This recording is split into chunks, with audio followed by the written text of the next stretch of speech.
Olá pessoal, bem-vindos a mais um ClimaCast, uma iniciativa da RTC e da Agrimet, onde estamos aqui para discutir e falar sobre questões meteorológicas e agrometeorológicas que a gente vem observando no estado do Rio Grande do Sul, nas principais regiões produtoras do estado do Rio Grande do Sul.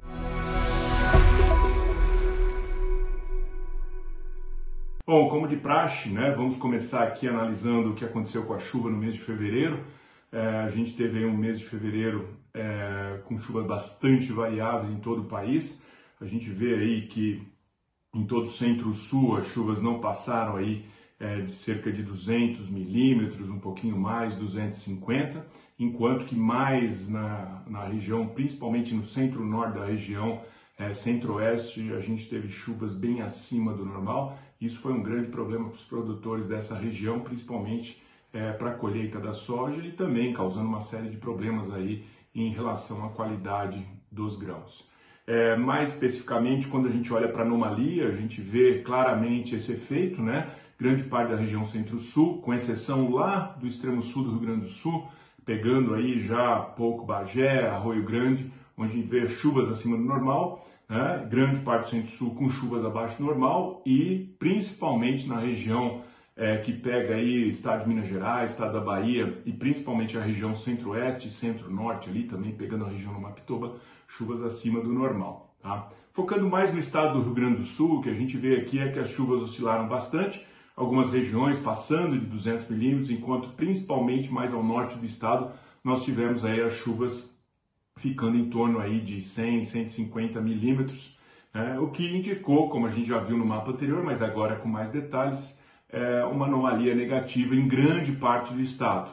Obviamente a gente tem algumas regiões ali no noroeste centro, Planalto, algumas regiões do Planalto e principalmente no centro-sul, onde as chuvas estiveram acima do normal. Mas como a gente bem sabe, a chuva total do mês não significa nada, A gente precisa entender como essa chuva se distribuiu ao longo do mês e, consequentemente, como que isso impactou a cultura, no caso aí, a cultura da soja. Então, começando aqui com os dados observados aí nos últimos 30 dias, E o que a gente vem observando para a previsão de tempo. Então, aqui, primeiramente, para São Luís Gonzaga, onde a gente vê aí que houveram algumas chuvas, como havia sido previsto anteriormente, que a gente sabia que as chuvas não iam ser de volumes muito elevados, porém iriam ocorrer em 3 ondas, como a gente consegue ver aqui, um primeiro período entre o dia, mais ou menos dia 9 até o dia 16, depois mais um períodozinho de chuva entre o 22 e 25 e mais agora no começo do mês de março. Bom, o que a gente tem de previsão, vamos passar aí por um período de estiagem, deve vir uma nova frente fria causando chuvas aí de acumulados razoáveis, em torno de 40 milímetros, e depois aí um período de menos chuvas. A gente sabe, como a gente sempre fala aqui, que previsões mais de longo prazo, elas são sempre incertas, ou seja, tem um grau de incerteza muito grande, mas de qualquer forma é isso que a gente vê, Então uma soma aí de 68 milímetros daqui para frente para a região de São Luís Gonzaga. Da mesma forma, a gente vê para Santa Rosa, muito parecido, 72 milímetros de previsão e a distribuição nos últimos 30 dias também de forma relativamente irregular, mas com aquelas 3 ondas, ou 3 períodos com chuvas um pouco mais intensas. A mesma coisa em Campo Novo, com 78 milímetros previstos para os próximos 30 dias. Quando a gente vai para Sarandi, um cenário um pouco melhor, as chuvas se distribuíram um pouco melhor ao longo dos últimos 30 dias. E para os próximos 30 dias, aí um acumulado de 89 milímetros, mas ainda com alguns períodos de estiagem. Situação semelhante em Água Santa, onde tem aí uma previsão de 97 milímetros para os próximos 30 dias.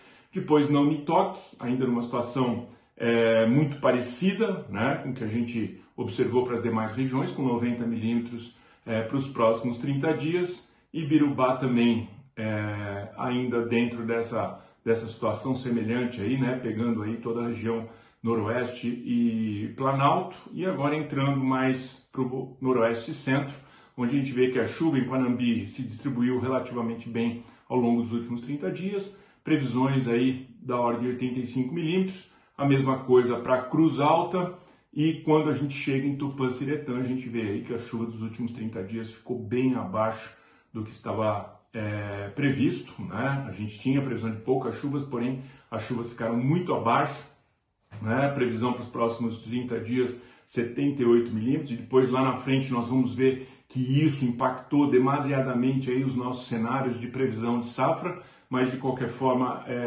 ainda positivos em relação ao ano passado, como a gente vai estar discutindo daqui a pouco. Quando a gente vai para Júlio de Castilhos, também uma situação muito semelhante, poucas chuvas nos últimos 30 dias, 81 milímetros previstos para os próximos 30 dias. São Cepé, situação também já entrando na região centro-sul do estado, porém com uma previsão um pouco de chuvas um pouco mais baixa, da ordem de 60 milímetros, a mesma coisa acontecendo em Caçapava do Sul, onde a chuva não foi tão ruim quanto foi mais na região noroeste e centro, tá? E chuvas aí previstas de 57 milímetros para os próximos 30 dias, Bagé e fechando aí a conta, aí, o pacote Arroio Grande, onde a gente vê que as chuvas foram relativamente boas nos últimos 30 dias, apesar de ter havido aí um período relativamente longo de estiagem, porém as previsões aí indicam chuvas de pouco volume e da ordem de 57 milímetros. Bom, isso obviamente impactou o balanço hídrico, né? A gente vai discutir mais para frente, mas daqui para frente o que a gente vê? Bom, hoje uma situação de maior disponibilidade de água no solo na região noroeste e noroeste, centro e planalto, também uma situação muito favorável na região centro-sul, né? Principalmente aí se a gente considerar Arroio Grande, mas na região pegando já noroeste centro, indo para a região centro-sul, a gente vê algumas áreas aí em que a disponibilidade de água no solo nesse momento ainda está baixa. Mas com a previsão, né, pouca chuva agora nos próximos dias, esse armazenamento deve diminuir, então a gente já está indo aqui para o dia 11, né, aquele cenário que a gente mostra a cada 5 dias, depois indo para o dia 16, volta a chover, volta a aumentar a disponibilidade de água no solo, volta a favorecer o desenvolvimento da cultura da soja, principalmente aquela plantada mais tardiamente. Essa situação permanece ao longo do mês de março, isso aqui é já para o dia 21 de março, quando a gente chega no dia 26, também um cenário bastante favorável, praticamente em todo o estado, todas as regiões aí analisadas, e finalizando aí no dia 31 de março, piorando um pouquinho a situação de armazenamento de água no solo, mas ainda muito favorável para o desenvolvimento das culturas. E quando a gente chega fechando aí o dia 5 de abril, né, o armazenamento voltando a chover um pouquinho menos do que as culturas demandam, o armazenamento de água no solo com certeza vai cair um pouquinho. Bom, diante de tudo isso, né, previsão mais de curto prazo, a gente tem aí uma expectativa de condições bastante razoáveis a favoráveis para o desenvolvimento das culturas que ainda estão no campo, no caso da soja. Agora a gente tem que começar a olhar já longo prazo, né, mais médio, longo prazo, e aí aquela situação bem característica aí da laninha que a gente vem observando. Então essa imagem do dia 6 de março mostra aí como é que está a condição da temperatura da superfície do mar. Categoricamente a laninha perdendo força, já próxima à América do Sul a temperatura já acima da média, né, uma anomalia já positiva, continua a anomalia positiva do Atlântico Sul, e tudo isso levando um cenário aí que foge muito do que seria o característico para a laninha, como a gente já discutiu nos ClimaCasts anteriores, né? Bom, de certa forma, o laninha está estabelecido, como a gente já tinha comentado no nosso último encontro, agora fechou o mês de fevereiro, então a gente vê claramente aí que a gente já teve os 5 trimestres, agora 6 trimestres consecutivos com a condição de laninha predominando e, portanto, estabeleceu o evento como laninha. Eu não sei se vocês lembram dos primeiros ClimaCasts, a gente tinha que o ano passado, de 19 para 20, foi dado como um ano de El Niño, depois o NOAA corrigiu isso e classificou como ano neutro, e isso foi categórico para o Rio Grande do Sul, porque realmente nos anos neutros a gente tem problemas com a ocorrência de chuva, como observado, mas a gente vê que essa laninha foi uma laninha um pouco mais forte do que as laninhas observadas anteriores, 16 para 17, 17 para 18, né? E, obviamente, isso teve impacto, mas não o impacto esperado devido ao aquecimento, né? O resfriamento ter se dado mais no meio do Pacífico e o aquecimento do Atlântico, como a gente já discutiu das outras vezes. Bom, daqui para frente, o que a gente espera é que continue esse aquecimento do Pacífico equatorial Então a gente vê aqui que a grande maioria dos modelos, né, do Instituto de Clima e Sociedade da Universidade de Columbia nos Estados Unidos, mostrando, são 22 modelos diferentes, mostrando que a grande maioria deles concordam que daqui para frente nós vamos ter uma condição de neutralidade, predominando agora a partir do meio do ano, né, predominando a partir do trimestre abril, maio e junho. Alguns modelos continuam indicando Laninha, outros modelos passam a indicar El Ninho, mas óbvio que é de se esperar que a Laninha ainda persista nesse próximo trimestre, março, abril, maio, e que a partir do trimestre seguinte já comece a predominar a condição de neutralidade, que se estende aí praticamente até o final do ano. Isso ainda tem muito tempo pela frente, a gente tem que observar o que vai acontecer.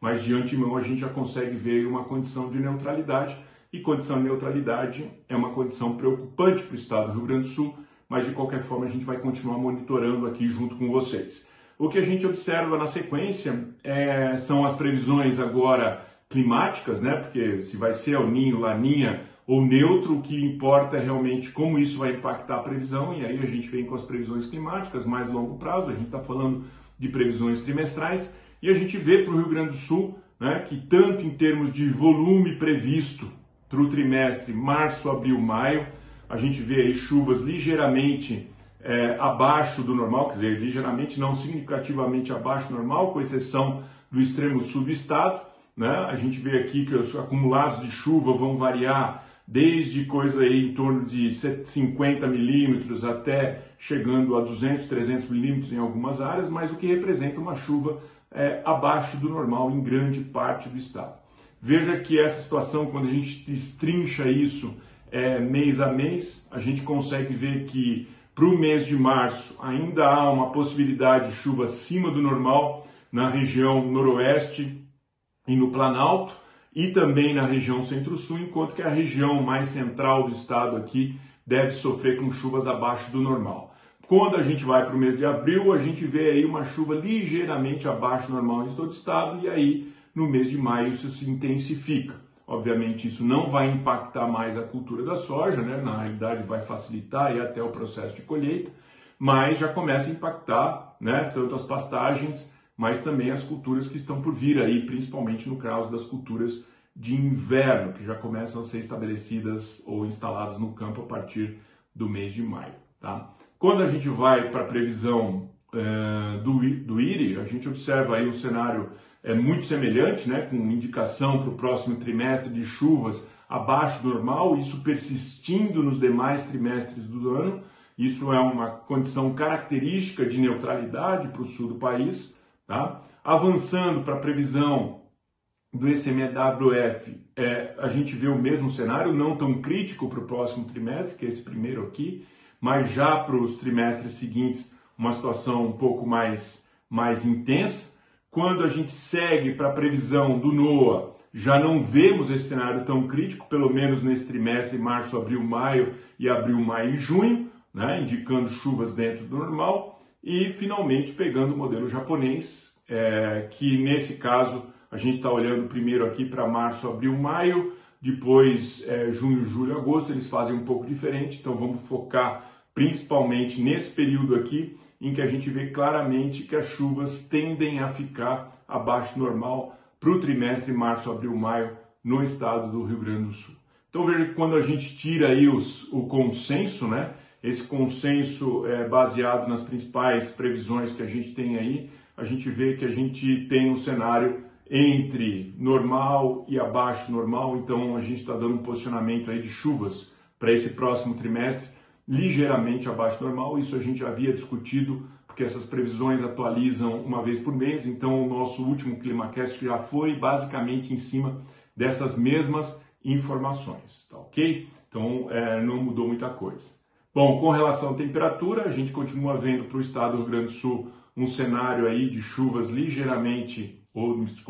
temperaturas ligeiramente acima do normal, né? Isso é categórico aqui. A gente vê basicamente 3 modelos indicando temperaturas ligeiramente acima do normal e 2 modelos indicando chuvas, ou melhor, temperatura um pouquinho acima do normal. Então, entre o normal e ligeiramente acima do normal, essa é a condição. Bom, mas como tudo isso vai impactar a cultura que está agora no campo, principalmente o que ocorreu de chuva nos últimos 30 dias e o que está por vir aí para os próximos 30 dias. Então, só lembrando que essa estimativa que a gente faz, a gente usa um modelo proprietário, né, onde a gente simula ecofisiologicamente o desenvolvimento da soja e com isso a gente consegue estabelecer a produtividade esperada. Então são simuladas 3 épocas de semeadura, considerando um pouquinho o atraso que houve esse ano. Então a gente simula as semeaduras entre 15 do 11 e 15 do 12 para a soja.